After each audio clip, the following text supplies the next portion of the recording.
저희 앞집에 인도 아저씨가 한 분 살고 계십니다. 이제 가끔씩 만나게 되고 마주치게 되는데요.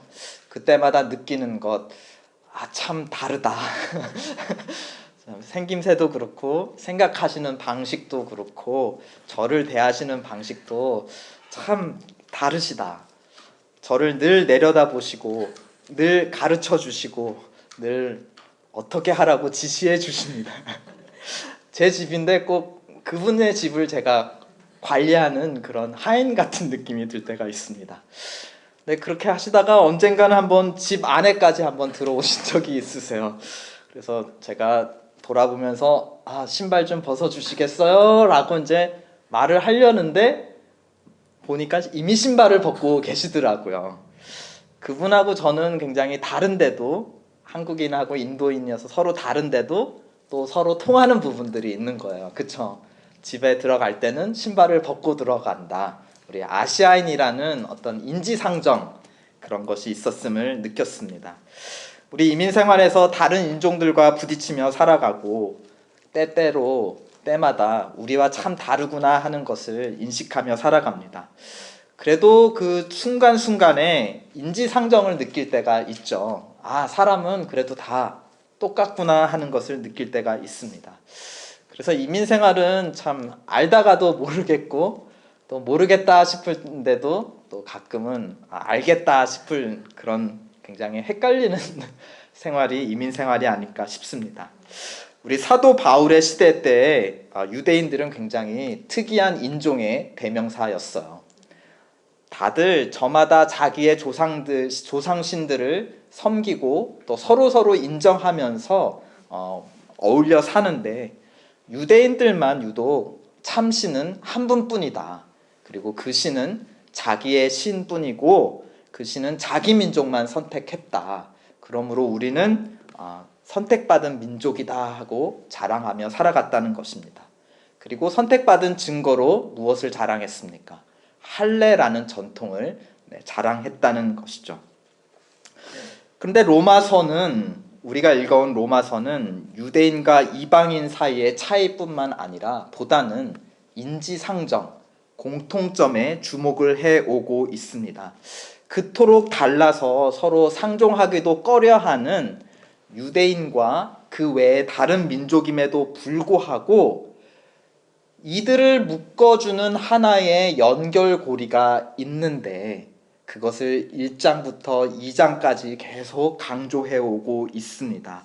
그것은 무엇이었습니까? 하나님께서 주신 모든 선한 것들을 다른 것으로 뒤바꿔버리는 재주, 바꿔놓는, 그것을 변형시키고 바꿔놓는 그런 재주였습니다. 재주라기보다는 그러기를 원하는 마음의 욕망이었습니다. 이방인들은 어떤가요? 창조주 하나님의 영광을 무엇으로 바꾸죠? 피조물로 바꿔놓고 하나님의 자리에 그 피조물을 올려놓고 피조물들을 숭배합니다. 그것을 성경은 우상숭배라고 규정하고 있죠. 유대인들은 어떻습니까? 그런 이방인들을 비웃습니다. 판단합니다. 참 하나님을 알지 못하는 자들이라고 비웃습니다. 그러면서 그들은 어떻게 합니까? 참 하나님의 받으시는 영광을 무엇으로 바꾸죠? 자기 자신으로 바꿔놓아요. 우리는 이런 하나님의 선택받은 뛰어난 민족이야. 난 할례 받은 사람이야. 라고 하나님이 받으셔야 되는 영광의 자리에 자기 자신들을 바꾸어 올려놓았다. 어떤 면에서는 자기가 우상이 된 거죠. 스스로. 누가 더 나쁜가요? 유대인과 이방인들을 모든 사람을 묶는 하나의 끈, 로마서 1장 28절은 하나님을 싫어하는 마음이라고 밝히고 있습니다. 한마디로 오늘 로마서 우리가 읽은 첫 절 3장 23절에 나오는 죄를 범하였다라는 것입니다. 모든 사람이 유대인이건 이방인이건 상관없이 하나가 되어서 죄를 범하였음에 하나님의 영광에 이르지 못했다. 죄를 범하였다는 건 하나님을 싫어하는 마음이라면 이 구절을 이렇게 바꿔서 이해할 수 있을 것입니다. 모든 사람이 마음으로 하나님을 싫어함으로 어떻게 했다는 거죠? 하나님의 영광에서 떠났다. 이르지 못했다. 하나님의 임재 밖으로 나왔다. 하나님을 떠났다라는 뜻입니다. 싫어하니까 어떻게 하는 거죠? 하나님을 떠났다라는 것입니다. 그렇게 하나님을 떠나고 하나님과의 관계를 상실하자 그 위에 무슨 일이 일어납니까? 자기 자신과의 온전한 관계를 상실하죠. 자기의 몸을 잘못 사용합니다. 그리고 그 결과 또 어떤 일이 벌어지죠? 이웃과의 관계도 상실하게 되는 것입니다. 모세를 통해 10계명을 주셨는데 그 10계명에서 제1계명 하나님만 섬기라는 그 1계명을 어기게 되자 지키지 않자 나머지 9개의 9계명들도 어기고 지킬 수밖에 없었다라는 것입니다. 로마서 1장에서 3장까지 증거된 하나님과 인간 사이의 드라마, 하나님을 마음으로 싫어하여 자기 원하는 것을 쫓아 떠났다라는 이 드라마는 우리 잘 알려진 예수님의 비유를 우리에게 떠올려 줍니다. 바로 누가복음 15장에 나오는 잃어버린 아들의 비유입니다. 잘 알다시피 한 아버지가 두 아들과 함께 살고 있었어요. 어느 날 둘째 아들이 아버지 유산을, 돌아가지 않으신 아버지의 유산을 미리 상속받습니다. 그리고 아버지의 집을 떠나서 먼 나라로 갑니다. 그곳에서 모든 재산을 탕진하고 이제 돼지를 치며 돼지가 먹는 음식으로 연명을 하죠. 아버지의 아들이었는데 이제 돼지와 함께 돼지의 먹이를 먹는, 어떻게 보면 짐승으로 전락을 했다라는 것입니다. 그때 이 아들은 아버지를 떠올리면서 궁극적으로는 무엇을 떠올렸냐? 아버지 집에서 일하는 종들을 떠올리게 됩니다. 아버지의 일하는 집에서 일하는 일꾼들은 지금 나보다는 훨씬 잘 먹고 잘 살지 않느냐 하면서 아버지의 집으로 돌아갑니다. 아들로 돌아가는 것이 아니라 자기를 종의 한 사람으로 받아달라는 그 부탁을 할 참으로 아버지 집으로 돌아갑니다. 이 아버지는 이 아들을 잃어버렸죠. 그런데 잃어버린 아들은 사실 이 비유 속에서 한 명이 아니라 둘이었습니다. 첫째 아들인데요. 첫째 아들은 아버지의 집을 떠난 일이 없어요. 아버지의 명대로 순종하고 또 순종했습니다. 그러나 마음으로는 아버지를 떠나 있기는 마찬가지였습니다. 그것을 어떻게 알 수 있었느냐? 둘째 아들이 돌아오자 아버지가 달려나가서 그를 맞아주고 좋은 옷과 금가락지를 입혀줍니다. 그리고 살찐소를 잡아 큰 잔치를 벌여주죠. 모두 현재의 누구의 재산이에요? 아버지의 재산으로 돌아온 아들을 종이 아닌 아들로 맞아 주었습니다. 그런데 이 현재 아버지의 재산은 미래 누구의 유산이죠? 큰 아들의 유산이에요. 그러니까 일하고 돌아오던 첫째 아들이 잔치 소리를 듣고 둘째 아들이 돌아왔는데 아버지가 큰 잔치를 베푼다는 그 소식을 듣습니다. 자기 몫의 유산을 지금 아버지가 자기 동생을 위해서 또 쓰는 거예요. 이미 그 친구는 유산을 받았는데 자기 유산을 뺏어다가 그 친구한테 지금 더 얹어주는 그런 꼴을 목격하고 아버지에게 분노합니다. 그리고 집으로 들어가기를 거부해요. 마음으로 아버지의 뜻에 떠나 있었고 또 몸으로도 소심하게 집 바로 바깥에 떠나서 들어오지 않고 거부하였다라는 것입니다. 이 예수님의 비유를 듣던 자들, 그 현장에서 비유를 원래 듣던 원래의 청중들은 두 무리가 있었어요. 한 무리는 그 당시의 사람들이 죄인이라고 불렀던 사람들, 창기 같은 사람들이겠죠. 그리고 세금을 폭리로 취해서 이득을 취하는 사람들, 죄인과 세리들, 이 이야기에서는 둘째 아들에 해당되는 사람이고, 이 로마서에서는 이방인들에게 해당되는 사람들이 바로 그들이었습니다. 또 한편에 다른 무리들이 있었는데 그들은 바리새인과 서기관들이다. 마치 비유 속의 첫째 아들과 같이 하나님의 율법 계명을 열심히 순종하는 자들, 아버지 집을 떠난 적이 없는 자들. 이 로마서로 따지면은 누군가요? 바로 2장에서 묘사하는 유대인 민족들을 의미합니다. 그러나 두 아들 모두 하나님 아버지를 떠난 잃어버린 아들들이다. 잃어버린 두 아들들을 향해 아버지는 모두 한결같이 대합니다. 그들을 오랫동안 기다리시고 먼저 달려 나와서 맞으시고 안으로 들어가자라고 초대하시는 그 아버지는 한결같이 이들을 사랑하는 아들들로 대합니다.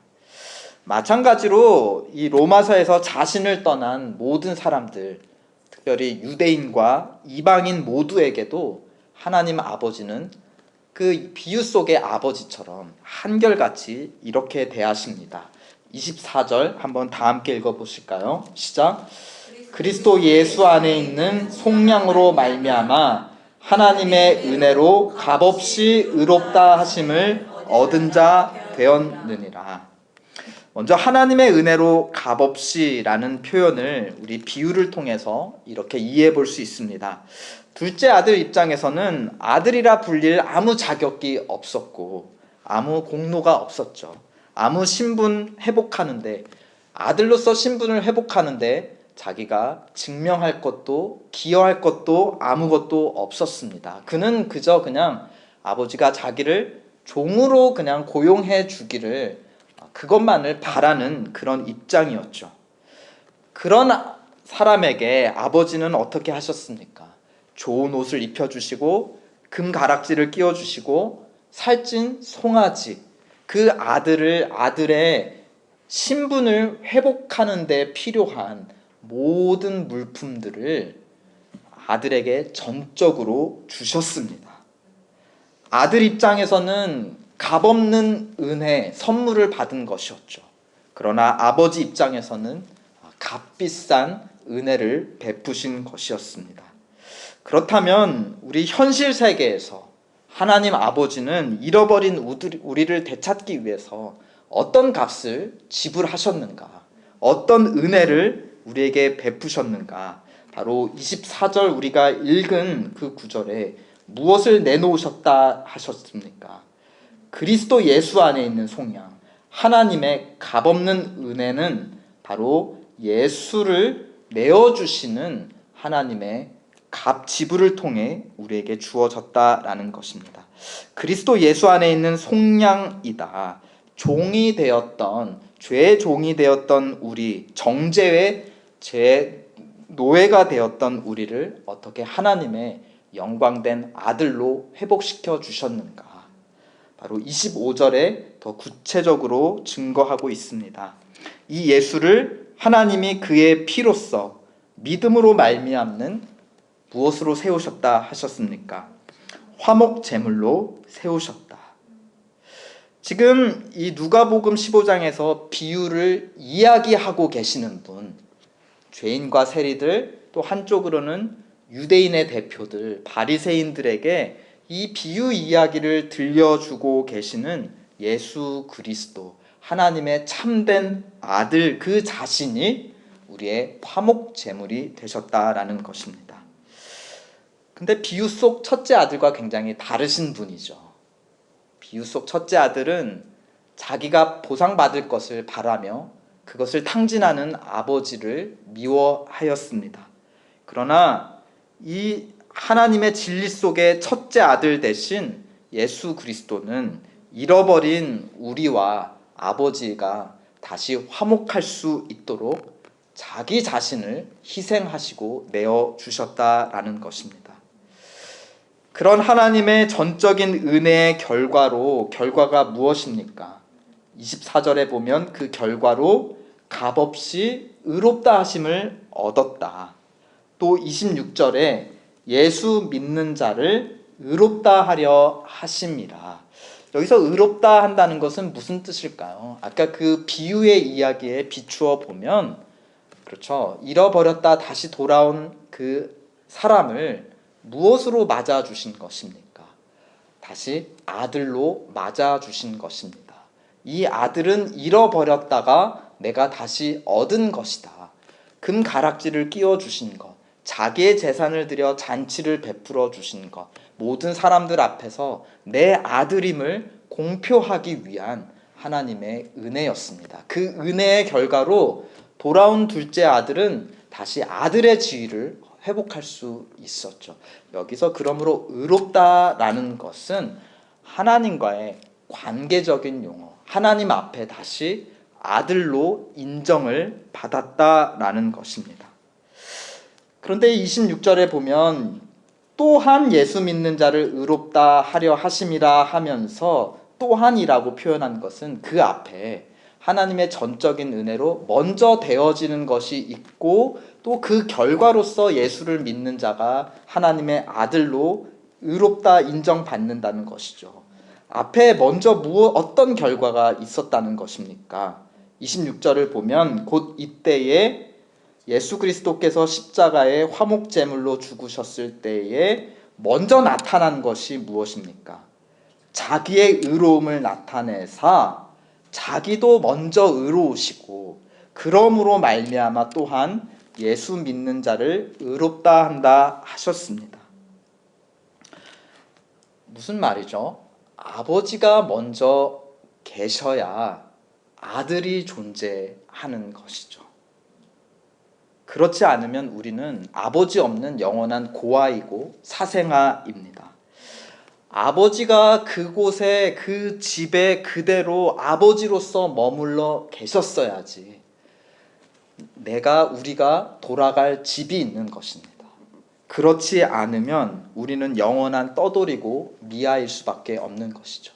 나를 아들이라고 인정해 주시는 아버지가 먼저 계셔야 우리가 그분의 자녀가 될 수 있는 것입니다. 무슨 말인가?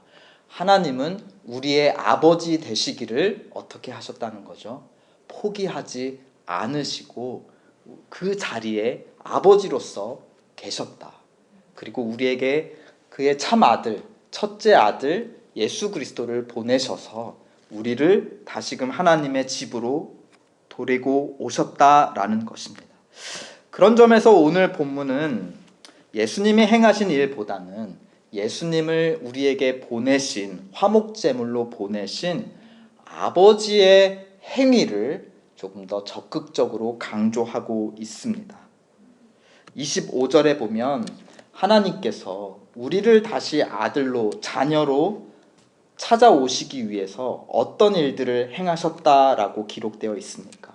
25절의 주어는 하나님이시죠. 이 예수를 하나님께서 화목제물로 세우셨다. 또 하나님께서 어떻게 하셨다는 거죠? 길이 참으셨다. 또 그러므로 전에 지은 죄를 간과하셨다. 용납하시고 받아주셨다라는 것입니다. 그러므로 누가복음 비유의 주인공은 사실 잃어버린 아들이 아니에요. 방탕한 아들이 주인공이 아니라 오히려 자기 재산을 방탕하게 값없이 아낌없이 자격 없는 자에게 베풀어 주시고 다시 아들로 회복하신 방탕한 아버지가 그 비유의 사실 주인공입니다. 로마서도 마찬가지예요. 우리 1장, 2장에서 계속해서 모든 사람이 죄를 지었다 하면서 죄인이다 하고 우리에게 초점을 맞추는 것 같지만 사실은 로마서의 주인공도 우리 자신이 아닙니다. 누구이죠? 값없이 은혜를 베푸신 우리의 아버지이시기를 한 번도 포기하지 않으시고 길이 참고 그 자리에 기다리고 계셨던 하나님 아버지가 로마서의 주인공이십니다. 하나님께서 이 모든 일을 전적으로 행하셨다, 전적인 은혜를 베푸셨다라는 것은 반대로 그 둘째 아들 입장에서 우리 입장에서는 무엇을 강조하는 것인가요? 우리가 아들의 신분을, 자녀의 신분을 회복하는 데 있어서, 의롭다함을 얻는 데 있어서 우리가 한 일이 아무것도 없다라는 것을 강조하는 것입니다. 그래서 27절에 이렇게 반문하는 것이죠. 오직 하나님의 은혜로 우리가 의롭다함을 받고 하나님의 자녀가 되었다면 그런즉 자랑할 데가 어디 있느냐? 있을 수 없다. 무슨 법으로냐? 행위로냐? 아니라 오직 믿음의 법으로나 라고 대답하고 있습니다. 비유 이야기에 비추어서 믿음이란 무엇입니까? 우리의 행위인가요? 우리의 행위가 아니라고 하고 있습니다. 비유 이야기에 비춰보면 아버지께서 베푸신 전적인 은혜를 어떻게 하는 것이죠? 그 아들은 받아들였습니다. 좀 더 구체적으로 아버지가 달려나와서 포옹하고 입맞춤 할 때 그것을 거절하지 않고 받아들이는 것. 아버지가 입혀주시는 옷과 금 가락지를 거절하지 않고 받는 것. 아버지가 베푸시는 값비싼 잔치를 거절하지 않고 받는 것. 내 아들은 죽었다 다시 살아났으며 잃었다가 다시 얻었노라 라고 마을 사람들 앞에 외치는 아버지의 선언을 거절하지 않고 받아 인정하는 것. 받아들이는 것. 그 마음이 바로 믿음이라는 것입니다. 그렇다면 현실 세계에서 하나님은 우리에게 어떠한 값비싼 은혜를 베푸셨고 우리는 그 하나님의 은혜를 무엇으로 거절하지 않고 받았습니까? 바로 화목제물로 세우신 예수 그리스도를 하나님은 주셨고, 그러므로 참 믿음이다. 하나님이 내미신 은혜를 받는다라는 것은 무엇을 우리가 받는다는 것입니까? 하나님의 은혜, 예수 그리스도를 받는다라는 것입니다. 참 아들을 우리의 마음으로 받아 의지하고 순종함으로 아버지가 보내신 참 아들의 손을 잡는 것, 그래서 그 아들과 함께 아버지의 집에 가는 것, 그 순종이 바로 믿음이라는 것입니다. 28절에 이렇게 선언하고 있습니다. 그러므로 사람이 의롭다 하심을 얻는 것은 율법의 행위에 있지 않고 믿음으로 되는 줄 우리가 인정한다. 이제껏까지 인류는 죄로 하나가 되었어요. 사람들이 다 다양하지만서도 그들을 묶어주는 인간성의 본질은 무엇이었는가? 죄, 바로 하나님을 싫어하는 마음이었습니다. 그런 죄인에 대한 하나님의 해답은 오직 은혜였고, 그 오직 은혜를 받는 우리의 새로워진 마음이 바로 믿음이라는 것이죠. 하나님의 은혜를 인정하는 믿음, 마음, 받는 것. 하나님을 싫어하는 하나님의 은혜가 하나님을 싫어했던 우리의 딱딱한 마음을 찢고 들어와서 하나님의 사랑에 감동하고 항복하고 이 하나님 아버지의 집으로 돌아가 아버지와 함께 살겠다라는 그 변화된 마음을 주는 것. 그 변화된 마음, 은혜가 우리 마음에 준 새로운 마음, 하나님을 향한 새로운 태도, 새로운 마음, 그것이 바로 믿음이라는 것입니다.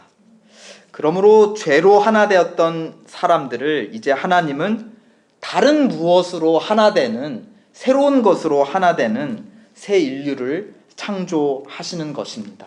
30절 다 함께 읽어보실까요? 시작. 할례자도 믿음으로 말미암아 또한 무할례자도 믿음으로 말미암아 의롭다 하실 하나님은 한 분이시다.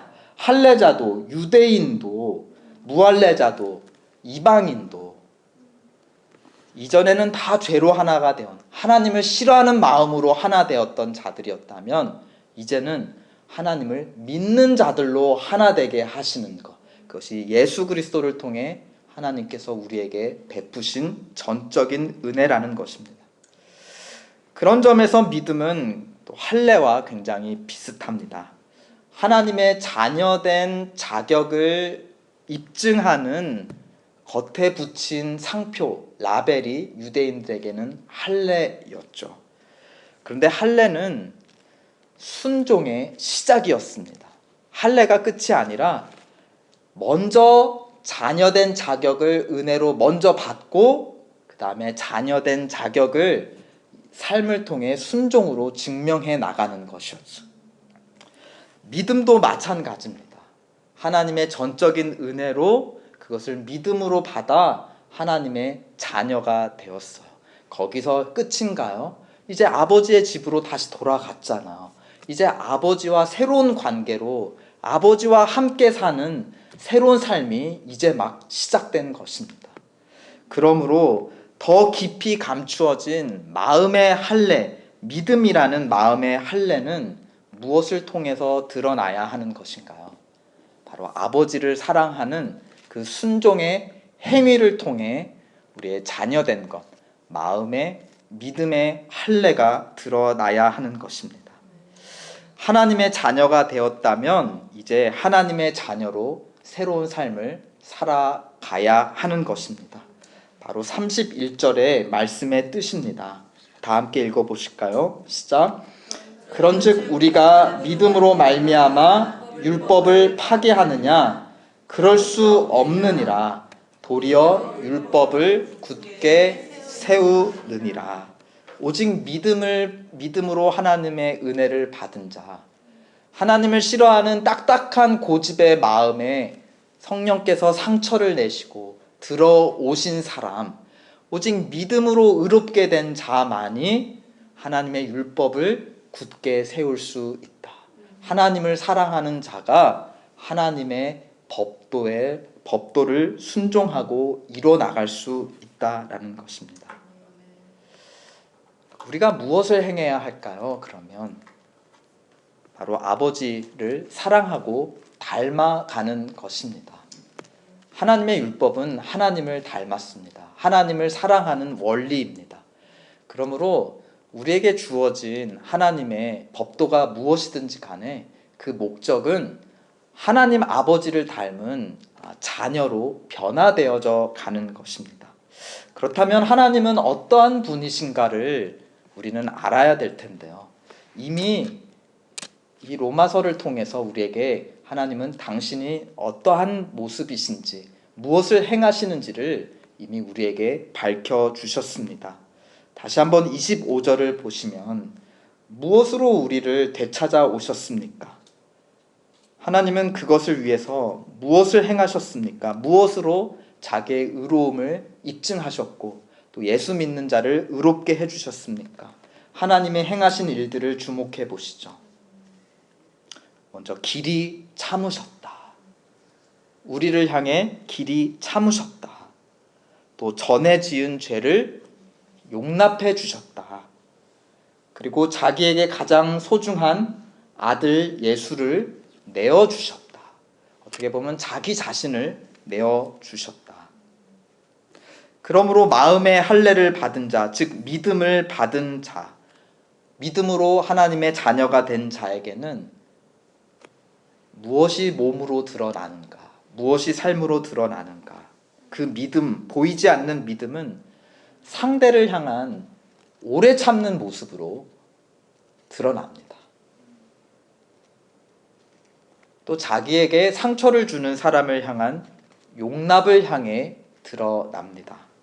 또 자기를 내어주는 희생을 통해서 드러납니다. 30절에 보면 하나님은 한 분이시다. 그런데 그 하나님 한 분은 또 29절에 보면은 홀로 있지 아니시고 유대인만의 하나님이 아니라 또 이방인들의 하나님이시기도 하시다. 하나님이 계신 곳에 하나님은 무엇을 세우시는가? 여러 다른 사람들이 하나님이 베푸신 은혜를 믿음으로 받아서 그 믿음으로 하나 되는 그 자녀들의 가족 공동체가 세워진다라는 것입니다. 하나님은 내어 쫓으시는 분이 아니시라 되찾아 오시는 분. 둘째 아들은 둘째 아들대로, 첫째 아들은 첫째 아들대로 인내와 용납과 또 자기 것을 아낌없이 베푸는 은혜를 통해 모으시고 맞아 들이시는 분입니다. 그래서 하나님 주변에는 무엇이 생깁니까? 바로 공동체가 생깁니다.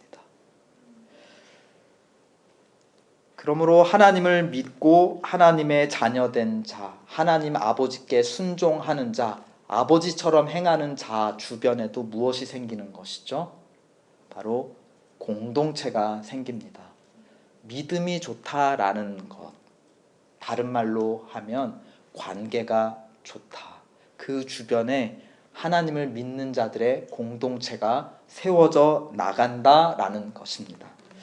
유대인과 이방인이 당시에 신분사회에서 주인과 종이 그리고 남자와 여자가 오직 하나님의 은혜로 그리고 우리의 오직 믿음으로 한 몸을 세워가는 공동체, 바로 그러한 공동체였던 로마 교회는 그 자체로 새로운 세상이었고 새로운 인류였고 새로운 공동체였습니다. 그 모습 자체만으로도 하나님이 증거되었다라는 것입니다. 믿음으로 의롭게 된 자는 그러므로 하나됨을 힘쓰는 자입니다. 내 마음의 깊은 곳에 하나님을 사랑하는 마음이 감춰져 있는데 무엇으로 드러난단 말입니까? 내 삶으로 드러나는데 그것은 길이 참는 모습, 용납하는 모습, 내 자신을 내어주는 모습으로 나타난다는 것입니다. 그 열매는 무엇이죠?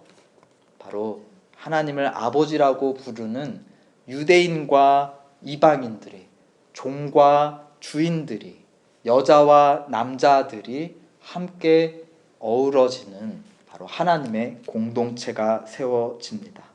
믿음이 있는 자 주변에 우리는 인내의 공동체를 보게 될 것입니다. 용서의 공동체, 그리고 은혜의 공동체를 볼 수 있을 것입니다. 여러분은 은혜를 받은 자이십니까? 믿음을 가진 자이십니까? 공동체를 굳건하게 세워 나가십시오. 아멘.